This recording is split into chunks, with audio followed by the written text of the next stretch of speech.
What I've experienced in my grieving process and living in the world of the afterloss is that there are seasons. There are things that I go through cyclically. The first time, the first year when someone that I loved had passed on, and going through that in such a different way without them. Not really without them, but just in a different relationship to them. It took a lot to just lean into the feelings and let it flow into whatever it needed to be. It wasn't the same. It will never be the same.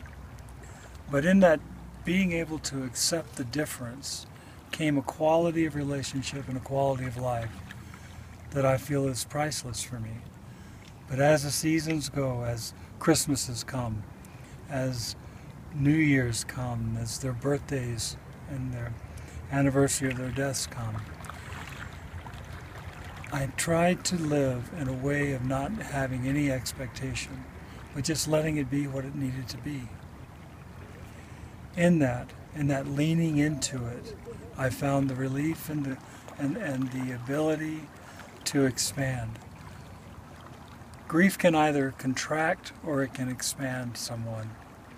Loss can either bring someone into a place of isolation or a place of reaching out and finding that expanse, finding the collective, because we all go through it.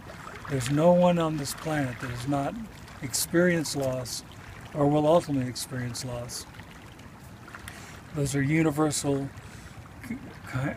Those are universal. What I have found is that the more that I could reach out, the more that I could identify, the more that I could feel that I wasn't alone, that expanded my soul. That brought me to a place of compassion and of being a part of. Grief has the capacity to make us feel not a part of, alone, empty, meaningless. And it takes living in this world of the afterloss to come with intentionality, awareness, to move into a place of saying, what can I give back to life? That's what really shifts that whole experience of what can I do to help another. I hope this helps you. It helps me reaching out to let you know you're not alone. And I hope it helps you see that you have something to give. There was a story that this person said, as I remember well, when I was going through the loss of my children and my wife.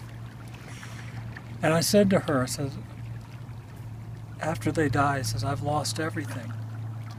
And she told me a story about a man that was about to kill himself. And he had a rope around his neck, and another man walked up to him and said, what are you doing? He says, I've lost everything. I've lost my family. I've lost my land. I've lost everything. I have nothing left. And the man said to him, no, you haven't. You haven't lost everything. You still have your story. You have a story. You have something that you can give. That is part of the journey. It's to be able to tell your story, to be able to say, these people, these ones that I love, meant this to me, brought me to this place. Let me tell you my story. And that's what brings us together. That's what says, I know that story. I have felt those feelings. I have traveled that path. You're not alone. You do have a story to tell. And there is meaning, and there is an expanse and a compassion that grows when we tell our story.